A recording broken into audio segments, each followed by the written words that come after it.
आजे अंदर आजे, खाना बन गया है, खाना खा लें। मुझे भूख नहीं है, मैंने कोई खाना वाना नहीं खाना।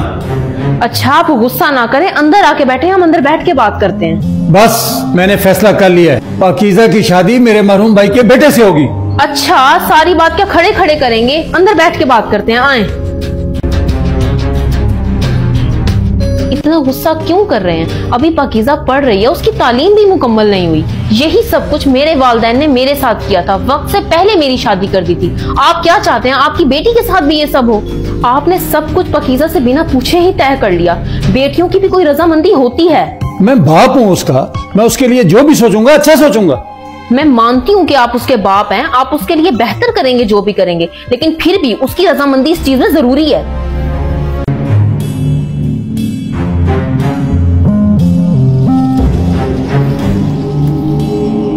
बस जो मैंने फैसला कर लिया अब वही होगा। आपी क्या हुआ, आप रो क्यों रही हो? अब्बू जबरदस्ती मेरी शादी कर रहे हैं, मैं पढ़ना चाहती हूँ अभी। शादी कर रहे हैं? ये अचानक शादी कहाँ से आ गई? अम्मी ने भी अब्बू को समझाने की बहुत कोशिश की, पर अब्बू किसी की बात नहीं सुन रहे। इतनी जल्दी मेरी शादी कर रहे, मेरे अपने भी कुछ ख्वाब है। अच्छा मेरी बहन तुम रो मत, मैं जाकर अब्बू से बात करता हूँ। अब इस घर में जबरदस्ती के फैसले नहीं चलेंगे।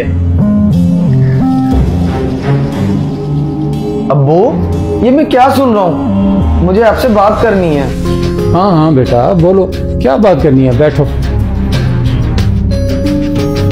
अब्बू हमें आपकी मोहब्बत और आपके फैसलों पर पूरा यकीन है कि आप कभी गलत नहीं सोचेंगे, लेकिन इन मामलात में बेटियों की रजामंदी बहुत जरूरी होती है।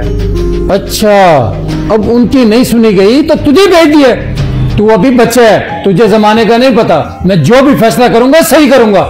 लेकिन अब्बू हमारा दीन भी इन मामलात में बेटों की रजामंदी का हुक्म देता है। उसने आपके फैसले से इनकार तो नहीं किया, लेकिन उसकी भी कुछ ख्वाहिशात हैं। अगर पढ़ाई मुकम्मल करना उसका ख्वाब है तो इसमें हर्जी क्या है?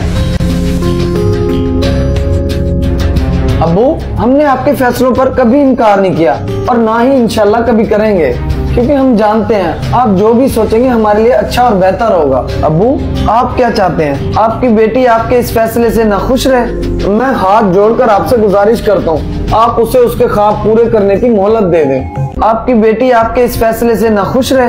अब्बू प्लीज जरा सोचिए।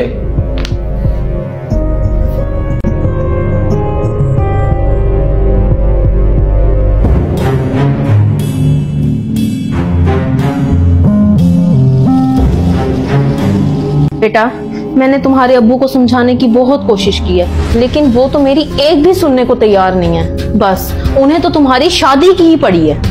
बेटा मैं तो यही कहूंगी कि तुम अपने अब्बू की बात मान लो और शादी कर लो। मैंने भी तो कम उम्री में अपने वालिदैन की बात मान के शादी कर ली थी ना। बस मैं तो यही दुआ करती हूँ कि अल्लाह तुम्हारे नसीब में बेहतरी करे। बेटा अब मैंने फैसला बदल लिया। मेरी बेटी जब तक पढ़ना चाहती है अपनी तालीम मुकम्मल कर ले और अपने ख्वाब पूरे कर ले। मैं उसकी शादी बाद में करूँगा और वहाँ करूँगा जहाँ मेरी बेटी चाहेगी। बेटी खुदा का शुक्र है, अब मुझे एहसास हो गया है। अब मैं इस मामले में कोई भी फैसला तुम्हारी मर्जी के बगैर नहीं करूँगा। मेरी बेटी तुम बस दिल लगाकर अपनी पढ़ाई और अपने ख्वाब पूरे करो। इस मामले में अब आपको परेशान होने की जरूरत नहीं है। शुक्रिया अब्बू, आपने अपनी औलाद की ख्वाहिश का एहतराम किया।